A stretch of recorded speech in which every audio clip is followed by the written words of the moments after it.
I am Red Cyclone! Yeah!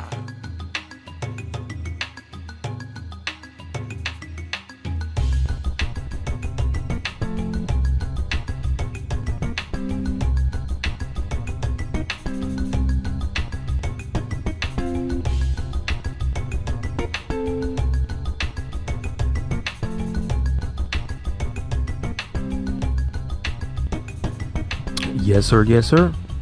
Welcome to another episode of the It Gets Better, I Swear podcast. I'm your host, Louis Beans, and I'm here with Merc with the mic. What is going on, world? Chillin', Merc. How you doing? I'm good. Just another weekend, another cast, not a lot of things of watching things and my regular stuff. So there you go. Okay. Well, before we get to a big meal, I was about to say we got a bunch of little side dishes that came up this past week. Yeah. We have the second Suicide Squad James Gunn edition trailer, the Red Band. We have the Black Widow trailer. Finally, god damn, that's been a long ass time. And we also, thanks to you, let me know the Space Jam 2 trailer was out this past week as well. Yes, it is. So his movie's coming, son. Yeah, a lot. And then we got Mortal Kombat next in 2 weeks. Isn't it shorter than that? Oh no, okay, it is. The 16th, I think. I see. Yeah. Yes, Got sir. Mortal Kombat right around the corner. I just watched the Black Widow trailer. I'm excited for it. I'm actually just really excited to see what they do with Taskmaster. I gotta give his costume 2 thumbs down. Sorry. Yeah. Bam. Yeah, I'm not crazy about the costume either, but seeing him in action, it kind of changed my mind a little bit because it actually looks, the way he fights and stuff like that, it kind of resembles what Taskmaster is supposed to be. So I was fine with that.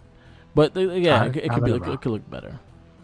I just like the what is that? Was that Alvin Lee was the designer? I forgot the guy. Alvin Lee, the one with the hood. Yeah. Well, not even the hood. The one with the hockey mask with the that yellow energy shield he used to have. Yeah, that's Alvin Lee. Yeah. I mean, like, I get it. You can't just be putting certain things. You gotta mix and match and try to, because it has elements. You can see it. It has his color scheme. Yeah. It has the little cow, even though most of the time he's not wearing the hood. He has the cow, so at some point he does have a hood in the trailer. But for the most part, unfortunately, and that's kind of my biggest gripe with some of the Marvel movies, is some people end up with, this looks just like military stuff, but fantasy colors on it. You know what I mean? Yeah. That's the only complaint I have about the entire trailer. Everything is cool. Like I said to you, Merc, I'm not familiar with her story, but what the little parts I know seem to be there. I said little Russian girls, ballerinas, female assassins, somebody speaking Russian or having a Russian accent, because it's clearly not her. It is what it is. And all the CG and action looks really, really good. So I can't really complain. But my man, why they had that generic him up? I'm just saying, he looks like almost like what Crossbones should look like. Yeah. I actually like. He looks like Storm Shadow, just in like different colors. I can see it. I can see that. Yeah, he looks like the new Storm Shadow and shit. So I was fine with, again, like I'm not crazy about the look, but again, I saw it in action and that actually made me happy, just seeing it in action, and it looks pretty solid. But yeah, I could complain about it. Like Alvin Lee's suit is one of my favorite ones of Taskmaster, and that's what made me a fan of Taskmaster, was because of Alvin Lee. So and Gail Simone. So I would have liked that more, but the trailer itself was interesting. I might actually just rent it off the Disney Plus thing because it's like $30 and it's about the same price of going to the movies. So, well, what are? Do you know if current prices have dropped since last? I know. Oh, they're right back up to what, like $16? It's like $16, yeah. Deal. They can't afford it. How? They can't afford How to drop fast? prices. Yeah. how fast they turn. Well, you typically in a depression, things turn downwards. But hey, this is current day America where they don't give a damn. So yeah, you're right. Exactly. You're right. Exactly. They You didn't could be bring down shit on your down. luck. Everybody could be down on their luck. They still want their full price, right? Damn right. And people gonna give it to I think them. some So, places that is charging more. like I said, people is down on their luck, but people still gonna get their money away anyway. Yeah. I mean, I'll see the movie. I won't tell you how I see it. Let's Yeah. just put it at that. You won't see it. You ain't I'ma gonna, see it. Disney ain't gonna like how I see it. I didn't say all that, but I'ma see it. I'ma have an opinion on it. Yeah. So there you go. My opinion is that you charge too much for this damn movie. $2 too damn much. Got I'm food about to to cut eat. my head like the rent too damn high guy, man. Keep it up. I saw the Space Jam trailer, Space Jam 2. Yeah. I'm not feeling it. I like the visuals, the brand of CG they're using, the way they're using the art style with the characters. I like. Yeah. So I have no in terms of this one. It's not an artistic thing that's like I don't like that. I don't like the remix of the Come On and Slam. Not feeling it. Don't try to epicify my hip hop basketball music because you wouldn't play that. You wouldn't play that at the game. Stop playing. You would play the real one. Okay, Mark. Here's my one issue: is that basketball has not advanced that much since 1990, where you don't play retro hip hop songs. They do. Yeah. So why would you take the staple of a modern day basketball game and be like, you know what they need? The future. All right, Bishop, relax. I mean, I see it's cool. You got Don Cheadle. Yeah. He's the main villain. But I was saying to you, and you pointed something else that somebody else said. I was like, yo, why is this movie so damn serious? Yeah. Like, the premise is King James, LeBron James, his son falls into a portal or a digitized thing. He goes into a server room. Why'd you get in there, kid? But he goes into the server room. He falls into the digital verse or something like that. They tell you in the trailer. It didn't stick with me, so that's how I feel. And it's just give me back my son. Desmond Hanso moment. You know what I'm saying? Yeah. It feels like, yo, why is this so serious, dude? Why so serious? Like, I know the threat of the Monstars was a thing, but it didn't feel like, oh God, everybody's gonna die. This child's gonna be stuck in this digital world. What's gonna happen to LeBron James if he loses? Ugh.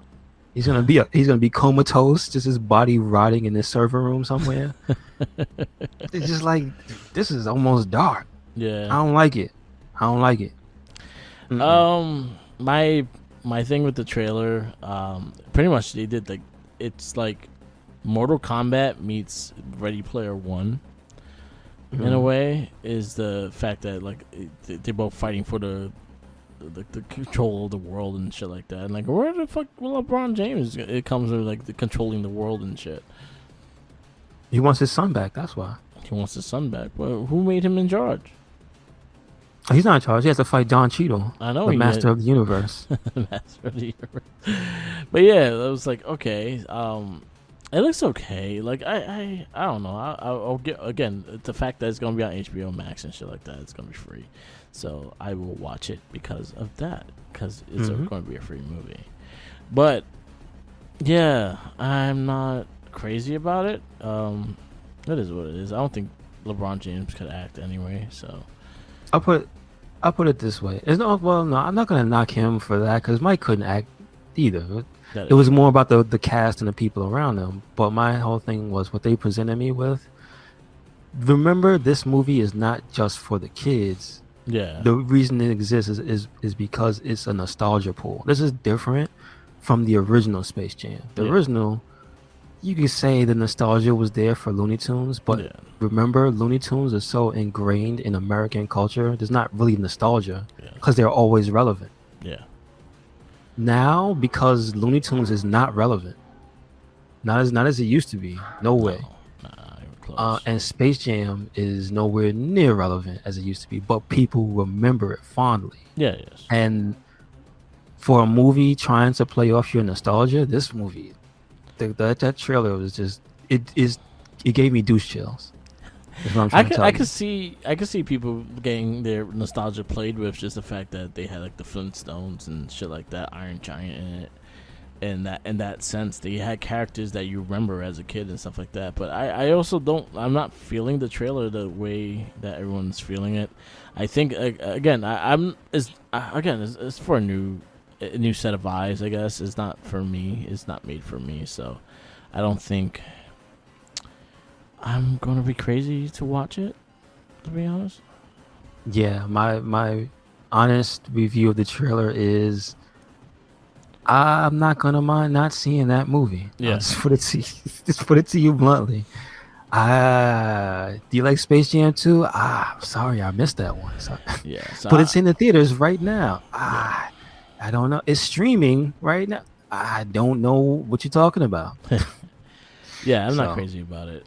It is what it is. I'll probably still watch it. I'm not like I need to watch it. I'm just like, Yes. I'll watch it eventually. And then the third one, did you get to see the Red Band trailer? And if Yes, you didn't, I did. okay, I'll say I did not, but I did get to see the first one. Now since you got to see the Red Band trailer, has this sold you on the movie? Did the first trailer sell you on the movie? Like, how you feeling about I'm Suicide Squad? excited for it. I like James Gunn. I like what he did with the Guardians. You're gonna have kind of like the same vibe with this movie, with what you feel with the Guardians of the Galaxy. It's gonna be more comedic and stuff like that. It's gonna have a good soundtrack. It's gonna flow pretty well. I do like the characters a bit more. The fact that like freaking Sylvester Stallone is talking to Shark and John Cena's character is just he's just a weird character, and they just have these random like polka dot man and things like that, and I'm fine with that. I'm all for the silliness of this movie and what it could be, but also feel like the story already makes a bit more sense than the first movie that came out. So I'm looking forward to seeing it. Okay, good stuff. Again, can't be worse than the first one. Yeah. That's about all I can say. Yeah. Because from the first trailer, I'm interested. Yeah. Of course, my boy John Cena's in there, so we gotta represent. Yeah. We can see him, so this must be within the Fiend's universe. I'm just saying. Yeah. If Fiend gave him permission to sign with WB. Yes. You're right. So I'm excited.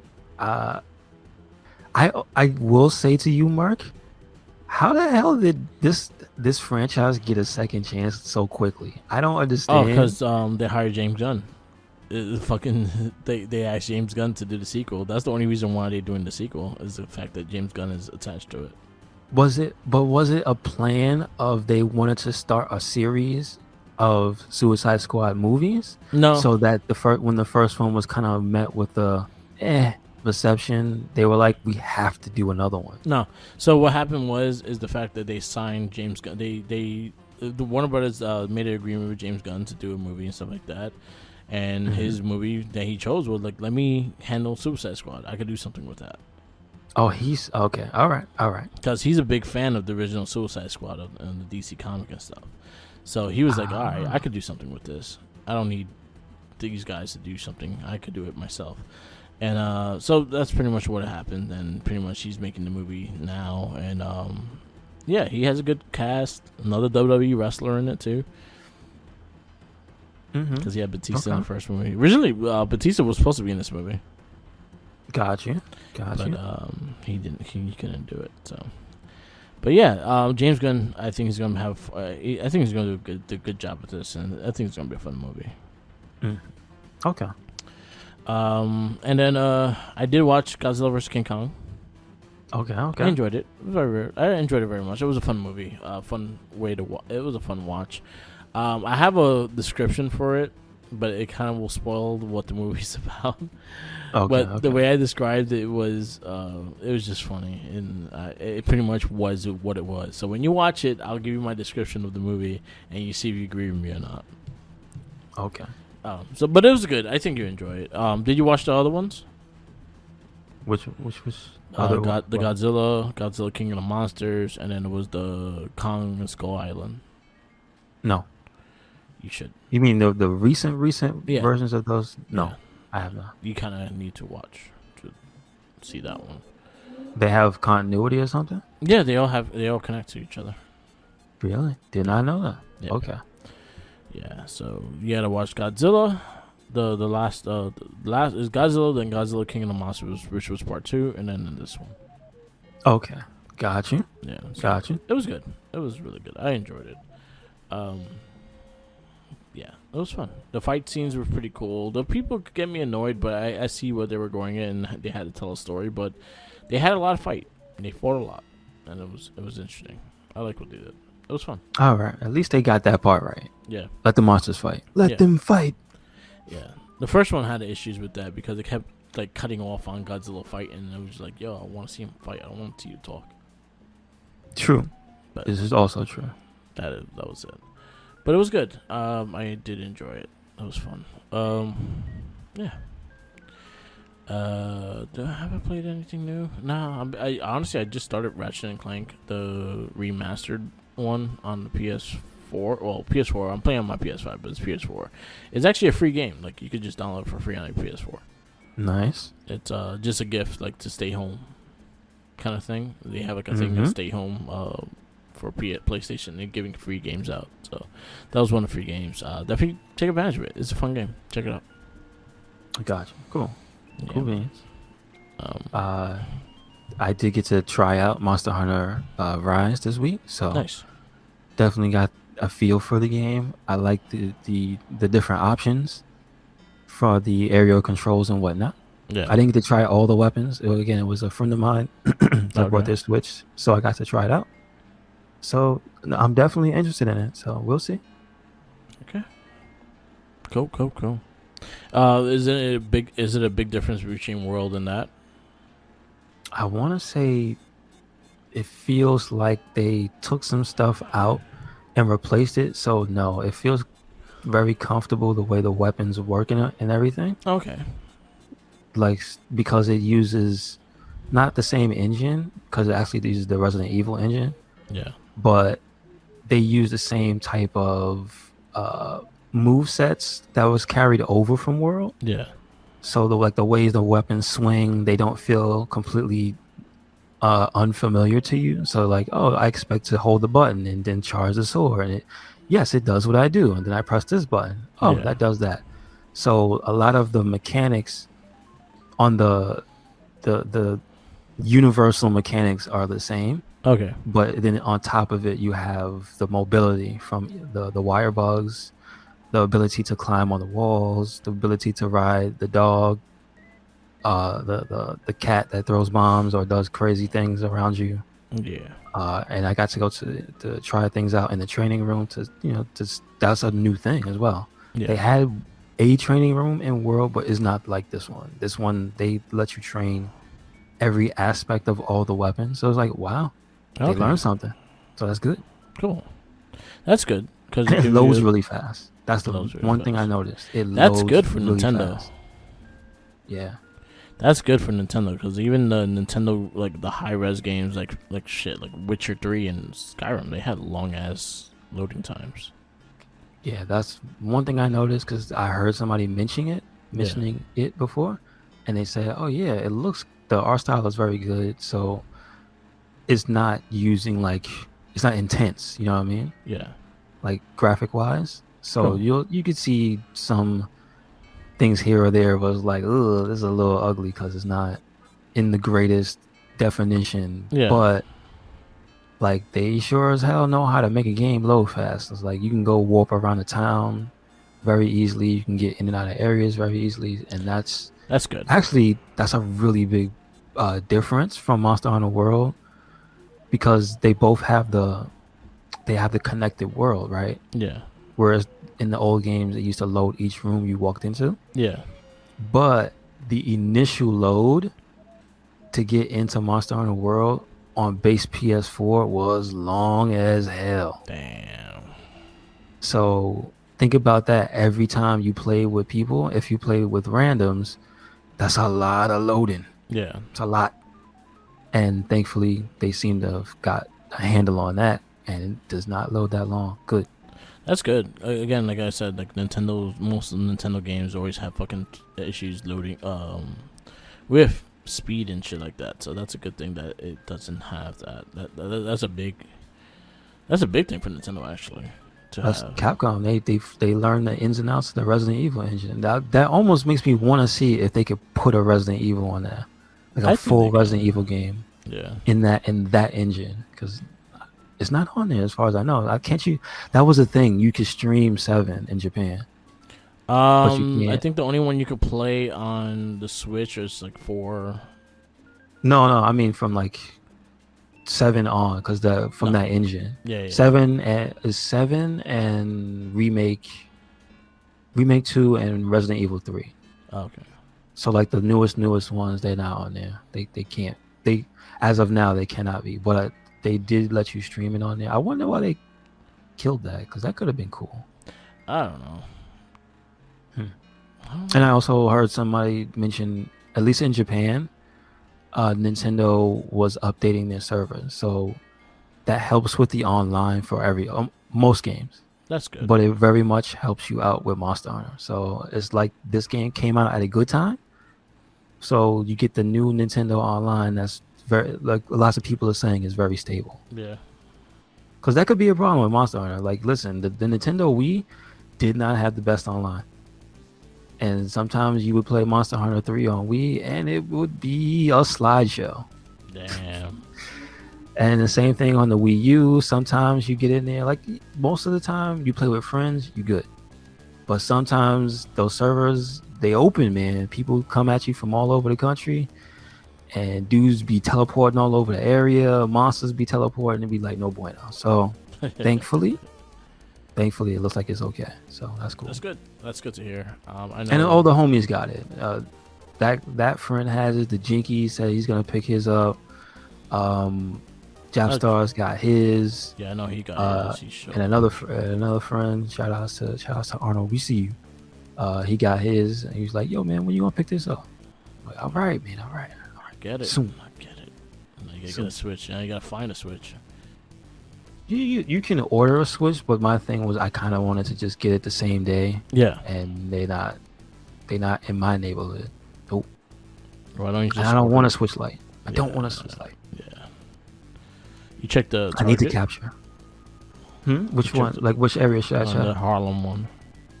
Oh no, they're all gone. Yeah, I was Those there. stay gone. I was there yesterday. Because if you check unless the websites are wrong, the websites are usually wrong. Really?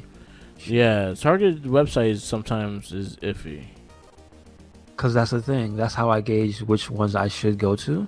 Because there's a one across the bridge, and again, I think we talked about it last time. You said the one by you definitely had one, like at that time. Yeah. Which is probably gone now. I don't know, because they just be going. They be going. But so if you're saying that you saw them in Harlem recently, then that's good. Maybe I should check again. Yeah, you know what? Let me check. Oh, like I'll look online because I remember walking by. I always go by like the toy section, so that's right past. And I think I've seen like a couple consoles. So who knows? I could be wrong though. Like I don't remember. Well, not even that. Like you said, they just go.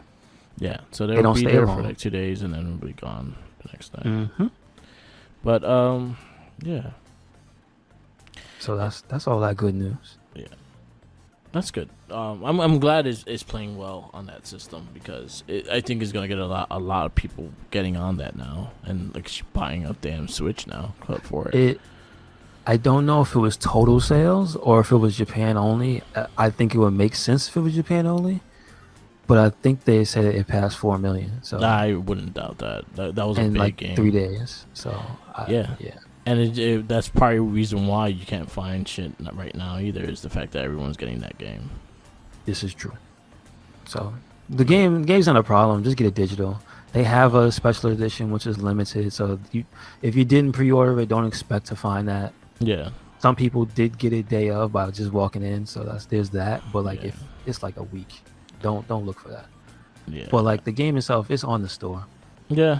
So, it depends on the game. I don't care. Like, I stopped caring if it's physical or not, unless it has a cool thing with the case and shit. Like the Yakuza 6 had like the whiskey glasses and stuff like that. mm-hmm. So it's only if it's worth getting in that sense, then I'll get it. But it's usually not a big deal no more. I get a lot of this shit digital anyway. True that. Yeah, but I'm glad. I'm glad that it's getting the reception that it is. I feel like it's a huge game for the system anyway. So, because they haven't had anything in quite some time. So, True story. it's been a while since like Switch had a big game.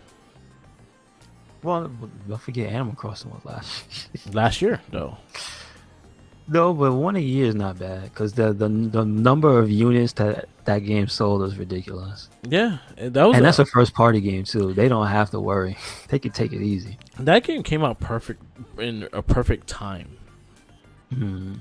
Like it came out during the beginning of the pandemic that people couldn't socialize outside. So this is a game that's all about socializing with your friends and fucking visiting your islands and stuff like that. True. Oh yeah, there's a Monster Hunter Deluxe Edition system. Mm-hmm. Yeah, that's the one. That's the one my friend had showed me. That's cool. And he has but he had the Pro controller because, the Pro controller is worth getting. I'll say that 100%. Mm-hmm. Mm-hmm. It is a good controller. It's funny because I think Jabstar has the light, so he's playing a Pro controller on the light, and it's just I feel bad for him because he has this little screen. I was like, dude, that's something you need to play on a big TV. Yeah. No, Yeah. 100%. 100%. Yeah. Yeah. The system's gonna be crazy. Like finding it now. If I find something, I'll let you know. I'll give you a heads up and shit. Because if you know you're gonna get it like that day and shit like that, I'm like, all right. If I have enough money, I'll grab it and just give me the money, kind of shit. Okay. Yeah. So you'll see. Yes, sir. Because I usually go early too. When I'm there, I'm usually the first person there and shit like that. So usually they just bringing shit in, and especially the one mines, because a lot of people don't know it's there, and usually people use that one more for grocery shopping than actual buying games, because people don't even know there's a game section in there. Gotcha. It's so tiny, that's why. There's like maybe it has like one wall that has the games they have. It has the cards and it has another thing with end cap with the controllers, and that's it. Oh, okay. Yeah, so it's tiny. So oh yeah, I'll let you know.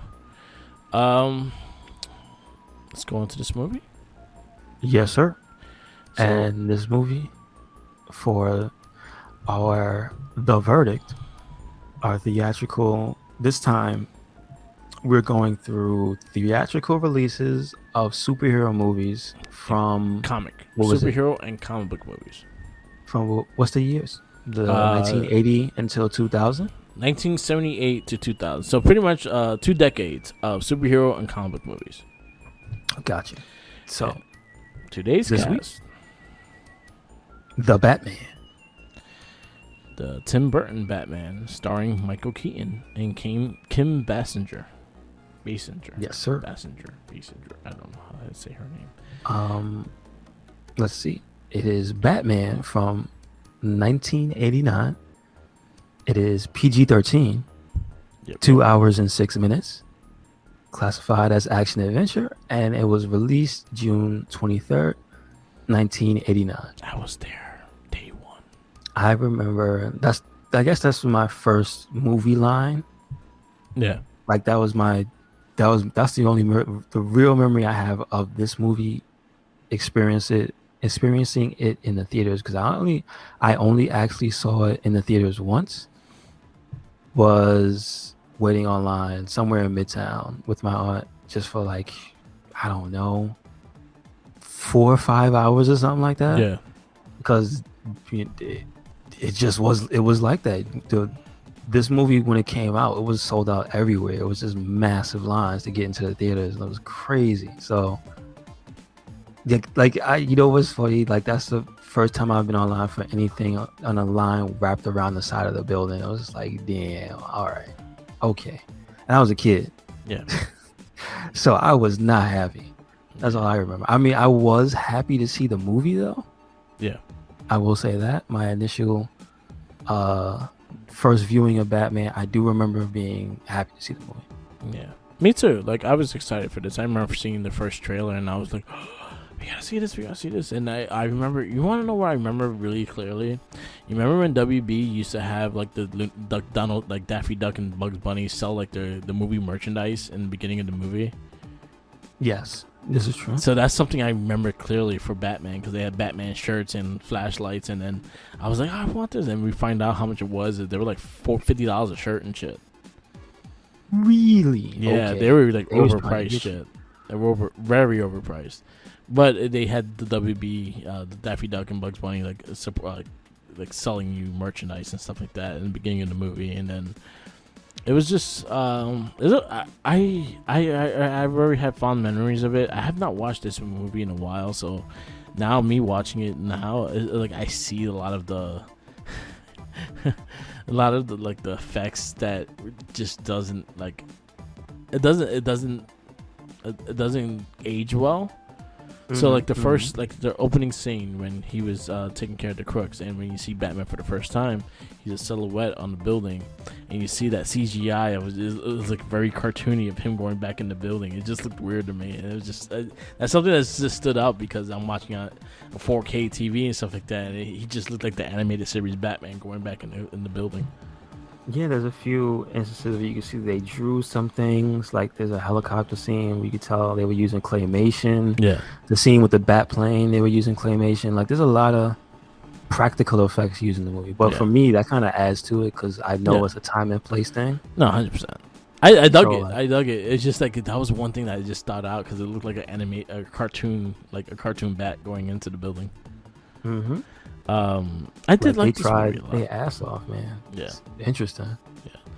Oh, Tim Burton is the director of this, so you kind of expect that. Like that was his style during that time. I don't think he had it. Like, what was his movie before this? I think it was. I couldn't tell you Was this his first? No, it can't be his first. because I was too young to know. So I wasn't. This is before I was a fan of anybody. Yeah. You know what I mean? So I'm just very curious if that was his first directorial. Well, he did like a lot of short movies. no, because apparently no. Oh, you might Pee be Wee right. Herman. Pee Wee Herman was his first movie, and then Okay. Beetlejuice. This was right after Okay. Beetlejuice. Okay. Why didn't I remember Beetlejuice being before this? I don't know why. So Pee Wee's I don't know. Big Adventure was his first movie, and then he did a bunch of Okay. shorts, and then Beetlejuice was his second movie. Batman was third. Ever Scissorhands was fourth. Gotcha. Okay. Cool. So he's teaming back up with Michael Keaton in this movie. That was his star in Beetlejuice as well. Yes. What do you think of Batman? Michael Keaton as Batman. I think it was good for the type of Batman they had. Like this is kind of a thing you learn, or at least I think some people learn when they get older, is that everything can't be the exact source material. 100%. But if you ask yourself, was this a good version of the thing? Yeah. And you could say yes, then it was good. So that's for this. I could say the version of Batman that they showed me, he's the best version of a Batman. Because I'll be honest with you, I never read a Batman comic book at this point in my life. Yeah. As a kid, I was reading sporadically Marvel every once in a while. Yeah. The Batman cartoon was not the one we know because it was the older cartoon. So it wasn't even this Batman. Yeah. Like this was the darkest Batman. Like I'm just saying from a non-comic book reader. Yeah. From that perspective, this is the darkest Batman I knew at the time. Like, I think at the time we would have known how dark Batman was because we were reading at that time. So that was during the time when like Neil Gaiman and Alan Moore was writing Batman. Honestly, I was too young for that. You were too young for that. We were about the same age. So, but it was just this different style, more gothic look and things like that. And I feel like that was Tim Burton's reasoning for the way he put the movie. Yeah. It fit. Yeah. It fit him to a T, right? Like Yeah, that's his aesthetic. Yeah.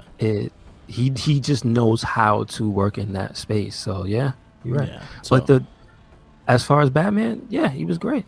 Yeah, he was a good Batman. He had the serious cowl, like his face was serious and things like that. Like the way he presented himself and things like that, I thought was fine. I thought he was okay, Bruce Wayne. It's just like Michael Keaton's not the Bruce Wayne look, I guess. Yeah, what I can see think that, Bruce Wayne looked like. but I could, because it's kind of colored by, I don't want to say reality, because the animated series kind of gives you like the most people's hearts and minds. That's Yeah. probably like the top of what Bruce Wayne could be, right? Yeah. But like for the time period, that's 89, 90-ish, you know what I mean? Like Yeah. like he looked fine. He looked fine for that. I know older people would think maybe less or more of him because if you're a fan of him. But again, remember when I saw it, I didn't know who the hell he was. Yeah. And kind of when I watched this movie, I didn't go into the movie like thinking about the actors and actresses compared to the other things they've done. Like for some reason, I'm not saying that's not a thing you should do. You could go ahead and do that, but for some reason, it just wasn't a thing I was thinking of doing. Because I know Kim Basinger's been in a bunch of other movies, but when I was watching this movie, I didn't feel like this is Kim Basinger from X. Yeah. Or that's Michael Keaton from X. So I don't know. Maybe it's because the role was simple enough for each thing that it just felt like people. Yeah. Because there were some scenes that, going back and watching it with adult eyes, I realized, oh, this movie, it was a little bit more like the personalities of each character. They were more personable than I thought. I thought everybody was just a generic slice, and the only people who stood out were the Joker and Batman. Yeah. I was like, no, Commissioner Gordon had his quirks. The little cop that was on the payroll, he had his quirk. The annoying photographer, he had his quirk. Like, Kim Basinger stood out. Like she had a personality and everything. It was like, Michael Keaton, he knew when to turn the charm on as Bruce Wayne, because obviously he got him laid, right? Batman got booted. Which again, I don't know if that's just a thing from the time or if that's just like a liberating thing for people to do. But I think realistically, maybe of the mindset, I don't know if exactly at that time was the AIDS crisis a thing where people still just randomly slept with each other like that. I don't, you know what I'm saying? That was like the beginning, like those like the big, like the beginning of shit. I'm just saying, but like I'm going back with adult eyes, seeing stuff like that, it always makes me go, at this point in history when things are happening, like that just seems like weird casual sex with a person of her caliber being a famous photographer, and I'm like, you know what, I'm just going to sleep with this billionaire dude. But I mean, hey, listen, it's a billionaire dude, right? Odds are you'll be all right. Unless he kills you, unless he kills you, and mounts you on his wall, you'll be all right? So that didn't happen. Turns out he was the Batman. He was the Batman. It's funny when Alfred just let her in. It was like, yo, Alfred, I'm gonna sue you. I'm gonna fire your ass. But no, the thing I kind of realized too was you kind of see the role Alfred played was not just the I don't want to say stereotypical, but it's like, we know Alfred's gonna be the father figure, the guiding hand. But he also seemed kind of sad for Bruce. He wanted him to have a social life. He wanted him to fall in love and all that shit. See, that's why it seemed different. Like the scenes where they the next morning, the evening of, before they slept, I think it was like the night they slept together, everybody was gone. They were in the kitchen chatting it up with Alfred and blah blah blah, and he was like, "Oh, I'll leave the dishes. I'll get them in the morning." I'm like, "That's nasty. You better do them now, old man." But it was just like, it seemed he was really trying to help his boy. He was not just being a father figure. He was also being a wingman, but he was also being like, "Hey, man, you need some of that, because you're not all right, homie." You know what I mean? It's like what it seemed like. And he was happy to see somebody who didn't seem to be just after him, because I guess Yeah. that's the thing. You know what I mean? Yeah. No, I 100% agree. I like that Alfred in this, but he also kind of like fucked his secret identity up, just letting her in. I felt a little odd about that, especially since you say that there was gonna be like a planned set of movies. Like, what? Yeah. That's not something you do in the first movie. Yeah. Damn, man, that was good. Let me tell you my secret identity. It's just like, really, bro? But like I understood why, because there was just like later on when he let her in and stuff like that. When after also Bruce Lee lied to her and shit like that too, and like Alfred just like fucked his whole lie up and everything too. Yo, Because Alfred you wanted him to get man. caught. You wanted him to get caught. Like, yeah, stop lying and shit. Yeah, just own up to it. Yeah. But like, then again, there's some things that I feel like that wouldn't be what would happen. I don't think Alfred today would do that. No, he won't. He'd get fired. No, I mean, like, character wise, Yeah. he'd be like, he knows the importance of keeping him. Oh, Yeah. Scott Steiner's here. Yeah. Yeah, that was something like that. I did like the bat suit. I thought the bat suit was cool. I know the limitations of the bat suit and what it was able to do and stuff like that, but I think they presented it pretty well for when they actually did the action scenes and stuff like that. I think they presented the bat suit to have the technology, have different like gadgets, things like that. So they kind of played that. The one thing I also give a little thing is the fact that they kind of showed the little detective work he did, especially like figuring out who was Joker and stuff like that. They kind of showed that the detective in him in that sense, which I liked because a lot of the movies did not show that part of Batman. I like that they showed small details that added up to like Batman's entire character. Like when he was calculating the weight, Yeah. how much you weigh, he was adjusting the thing on his belt. So you imagine he was setting the weight limit or whatever for the grappling hook. Yeah. And then when she lied to him and it didn't go all the way up, it was like, you don't weigh so and so, and it dropped off. And I was just like, well, that showed that he was actually planning on, knowing the exact number and planning for it in a way that's like a meticulous detail only a superhero would use. Yeah. It's like, 'cause that's Batman. Yeah. So don't lie to Batman. Tell him your weight. That's something I did like about it though. Like it did have those Batman elements of just the gadgets and the detective work and things like that. Him actually trying to figure out things and like again the identity of Joker and things like that. I did appreciate that in this movie, and it actually made this movie. I like this movie a lot more because of it. Because I didn't remember how much he did to figure out like who was Joker and things like that. I did not remember that. So basically, me seeing that, I was like, oh shit, he did a lot to like figure out the identities and shit. True, So but I mean, technically, Joker didn't hide anything. yeah, but he didn't know. He didn't know True. him. It was like someone he saw every day and shit. And then there's the element of them changing things to suit their narrative. Obviously, Batman does not kill. He killed a lot. This Batman, he murdered 2/3 of Joker's gang. He murdered, but then again, he did not like do the work himself though. Yeah, true. Like, he blamed the car. Or he just let a dude fall, or the guys end up killing themselves through combat. Yeah. You know what I mean? Like a lot of it is not. Batman's not shooting people to death. He's not snapping necks and things. But he's letting if the he car whoops do your it. ass, and you happen to slip down a crack, that's not his fault. Man, Batman just beats everyone to the ends of life. Like, have you ever watched like even the newer movies or even the cartoons and shit like that? He was never like gentle. Like he beat the shit out of you until you want to die, and then he just like, oh, I'm not killing you. I don't kill. Ha ha ha ha. But I'll So paralyze maybe your he's ass. worse. I'll Maybe he's paralyze worse. your ass for like 3 months. Now he's just a sadist. I don't know. I don't know, man. But they do go through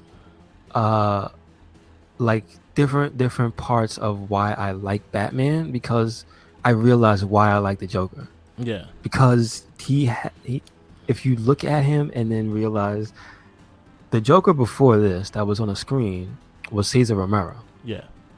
And if you look at Jack Nicholson's Joker and Cesar Romero's Joker, you're gonna find a hell of a resemblance. And I'm not talking about a mustache, because when he starts laughing and hooting and hollering at his own stuff, it is almost 1-to-1. Yeah.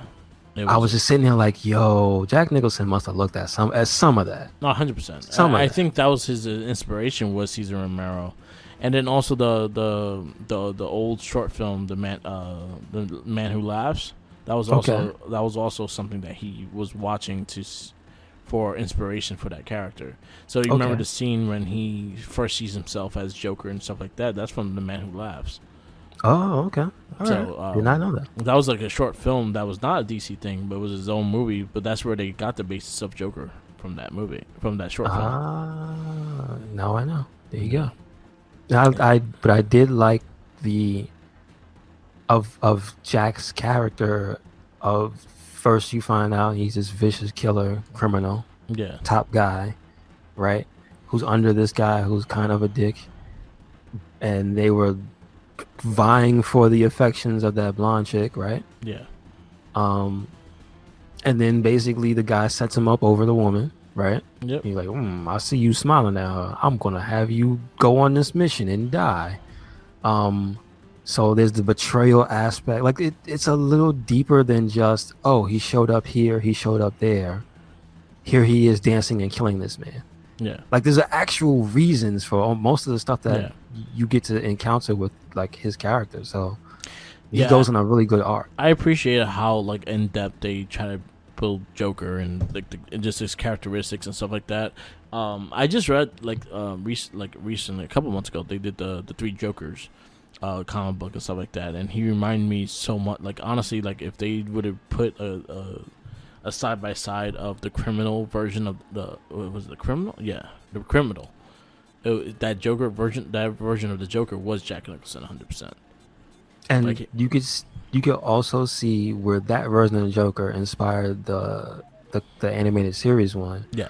Because his humor was the thing they got across, where he would say the most deadpan thing and then just burst out laughing, or he would say something like that's clearly violent and evil, and the punchline was something messed up, and he would just break out laughing. And it's like, oh man, he really did inspire like Mark Hamill's, at least a part of Mark Hamill's Joker with like that sense of humor, at least how you vocalize it, because there's some points where it's just like he's talking mid-sentence and just starts cackling, and I'm like, damn, this is good. This is good. He's crazy. And that's one of the elements I feel like is downplayed of the Joker in favor of how violent he is.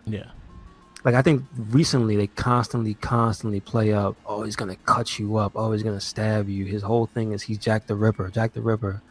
But the other thing that they don't like, it almost feels like an afterthought, is he's corny. He's slapstick, even if it's about murder. That's the element of the Joker that kind of endears people to. People aren't really drawn to the fact that he's a murderer. They're drawn to the fact that he's a clown that makes corny jokes and laughs about it, but he happens to be laughing at the corny joke was about a murder. You know what I'm saying? Like that kind of captured that element, and so when I think about when people battle for who's the best Joker, I go, if you want to say Jack Nicholson was the best Joker, okay. Yeah, mine's is always Mark Hamill, but then again, you see the elements of what he took from for his Joker. Just this animated series Joker, I think, is the best Joker. Just like hands down, has like the best of the mix of all the writers that wrote him during that time. So like Neil Gaiman and his version, Alan Moore and the Clean Joke version, things like that. It has a lot of those elements to it. Because again, if you really think about it, the Joker was a failed comedian. He wasn't funny. This is true. He never got better. Yeah, he was a failed comedian. He just forced you to laugh because he had a stick of dynamite near. And or the whole plot you. with the, and see, that's another thing. The plot with the gas was something as a kid I didn't get it. I didn't understand the laughing gas. I didn't understand. They even have foreshadowing of him looking at the documents for the gas. Like there was a scene where it was on a table. And then you hear that in his background, he was a chemist. and then you realize that was one of the plans that he was cooking up the entire time. Yeah. And then the reason ends up being something as corny as making people die with a smile on their face. That's it. Yeah. And it's just like, yeah, that's the Joker. That's 100%. Love that Joker. And the whole scene with the newscaster lady starts Yeah. bugging out, laughing, and she dies. And then you see the result is none of them wears makeup. Yeah. Like, come on. As a kid, there's no way you can get that. Yeah, that was actually pretty cool. He's like, why does that guy got look all pale with moles on his face? Oh, he doesn't have the makeup on because they're afraid because the Joker tainted the products and the hair care and the makeup and all that stuff. Oh, that's like, I feel like this is another movie. There were no wasted scenes, like RoboCop. Yeah. That's why I had such a tough fight between this and RoboCop, because it was a lot of attention to detail, especially with Joker's plan and just the whole plot of him and what he was doing. The only thing I'll say, like what I was saying to you, is like, yo, where did he get like the money for all this? Like not the money wise, but like where did he get like all right, we all have sequin jackets and shit like that. Like where did he get the time to get everything together? Yes, Merc. It makes zero sense. It makes zero sense why they're all color coordinated. They drive in green and purple cars together. You know what I'm saying? But number one, they did explain the money. Yeah. He took the crime boss's stash. He assumed control of the. They actually went out of their way to make that known. Yeah. He assumed control because they didn't even know he was dead. Yeah. But time wise, yeah, that don't make no damn sense. Yeah. But I will say that's one of the things, again, I feel they lost that stuff to a degree, and I think a lot of movies lose this as we get further into this more, like, I don't want to just blame it on the CGI, but blame it on the everything has to be cool thing. Yeah. Is that wouldn't have been in the Joker if that was like today.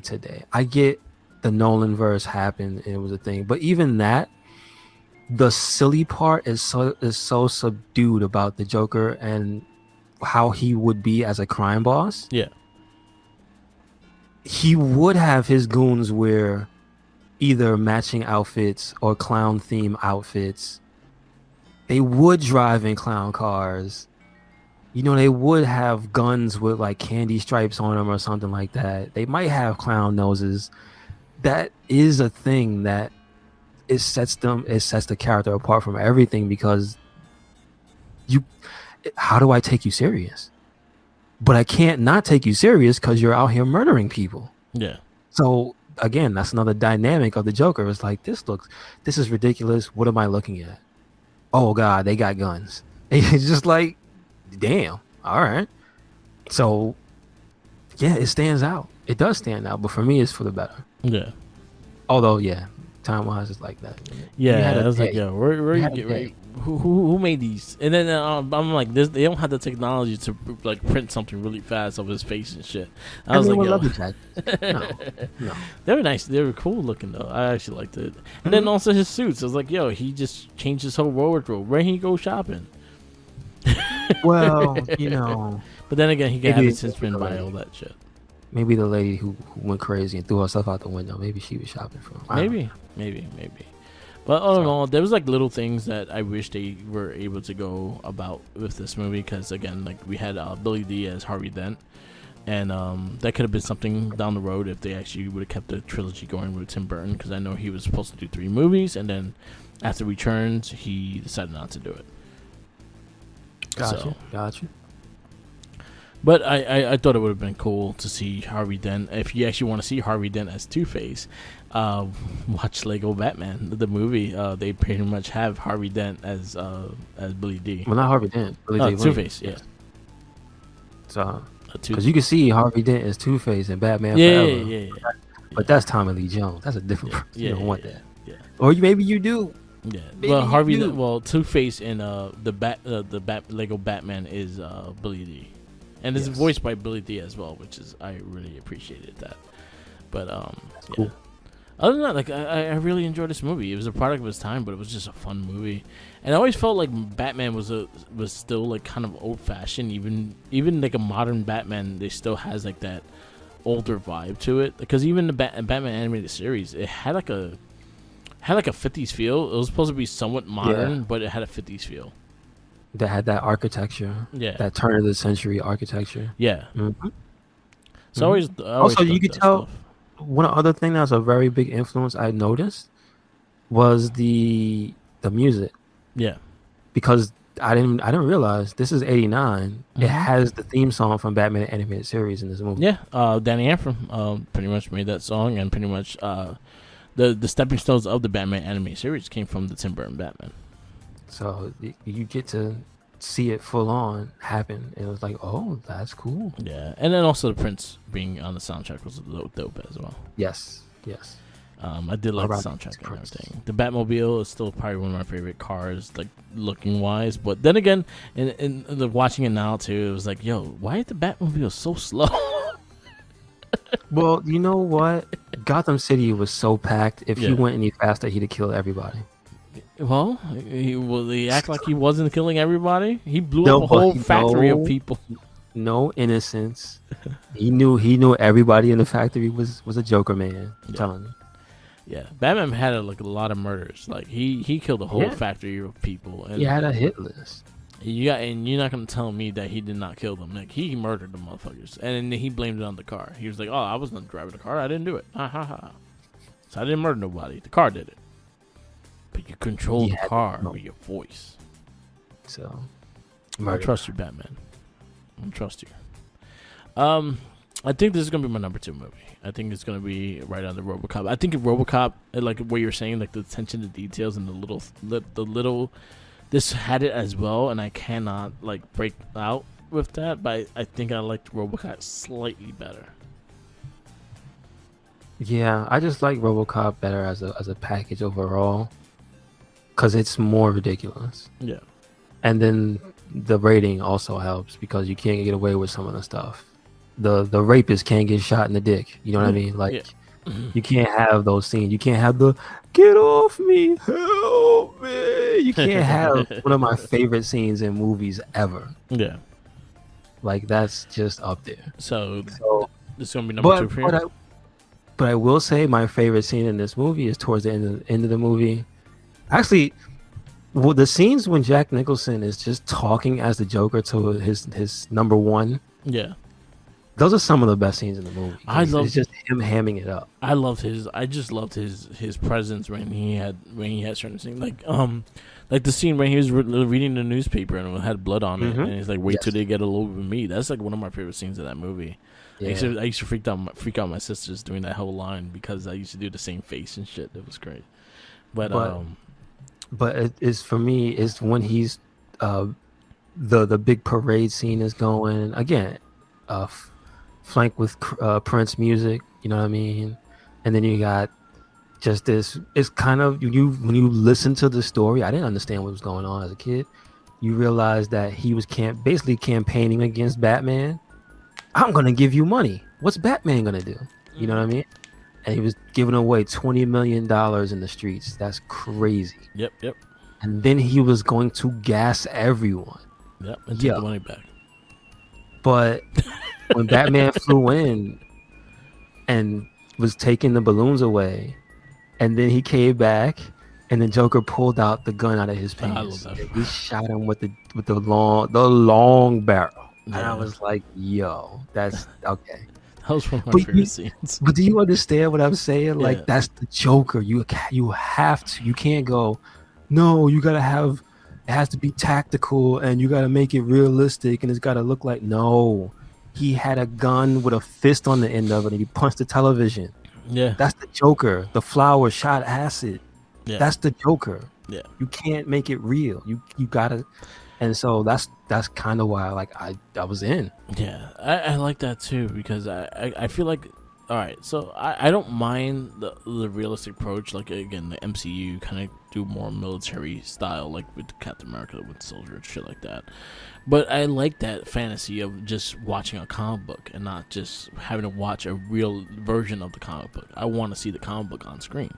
So I feel like this movie did a really, really good job of putting that comic book on screen. You know which Marvel movie I would say, because not to take them down or anything, but what I mean is to put them in perspective of this could be this, but you made it this. It's almost like Ultron was one of them that I felt it feels formulaic, and if you had gone weirder and wackier with that movie, I would have had more enjoyment out of it. And I don't mean like, Ultron's spitting rhymes and he's spitting on his head. I don't mean that. But I just mean, yeah, you should have. But I just mean like that movie was with a robot, and it really did feel devoid of life as the villain, is what I'm saying. And it's like, this feels less like a comic book movie and more like a lesson in real life. Careful, guys, because the server might come to life and kill you. Yeah. That's kind of, you know, like is how did you take something so fantastical and make it almost feel normal? Yeah. And it's like it loses fantasy element. So anytime a movie almost grounds the villain, it's like, oh man, I wanted you to be weird. Yeah, I agree with that. I think this movie did a great job. And to this day, it's probably still one of my favorite performances as Joker for Jack Nicholson. It's just, he had that. He had those corny jokes, but they were still like funny because the way he acted with the joke. So it doesn't mean the shit was funny. It was just the way him reacting to it was the funny part. It was just him laughing at his own joke and shit. And then just the silly Joker shit he did, like the buzzer, the hand buzzer. The flower, the oversized barrel gun, the shit like that, like those. That's what you expect from the Joker, and I think that no one has brought that after that. Yeah, that's true. I like the Heath Ledger, and I understand his Joker, but what I've known in the comic for Joker is that was the Joker. The closest thing to that Joker was the Batman animated series Joker. And I think they're 2 and 2 together, kind of thing. Yeah, but I also say it also gets more time because it's a cartoon series, so I can't compare it to the movies. Yeah, but I think they're one and the same though, because I think they based that Joker off of this movie, because a lot of the stuff that they based Gotham City on in the animated series came from this movie. Well, I mean, like you said, it had different writers and stuff, so I could say that Joker's more of an amalgamation of people's ideas. But I just mean for a 2-hour standalone movie. Yeah. Because you remember, you got to give it... We had time with that Joker. Yeah. We had years with that Joker. Yeah. So the bond of just the volume of content is there. Mark Hamill got so much time to be that Joker. Yeah. Like, he got to grow into it, you know? Yeah.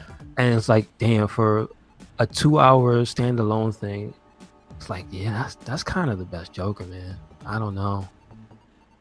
If people talking about Heath Ledger, Jack Nicholson, and I don't know, is there another one? Jared Leto, Jack Nicholson. You have Cesar Romero. See, I can't count him because he has a season, like, or 1 season or 2 seasons. But then again, he was not like on every episode though. Like he had 1 or 2 episodes here and there. It wasn't like him consistently. But like the Cesar Romero I remember more was in the 80s, the 66 movie that they did. Yes, yeah. I remember that one more than the episodes. I haven't gone back. I do remember seeing him. Yeah. But yeah, he sporadic, not every week. This is true. Yeah. So but it's just like, man, you did it. You guys did it. Yeah. Good job. Yeah. I really enjoyed this movie. Again, I think it's gonna be number 2, right under RoboCop. I'm gonna give it. Would I give RoboCop a 5? 5. Yeah. Same score. Yeah, I'm gonna give it the same score, but I'm just gonna put RoboCop right over it. I agree.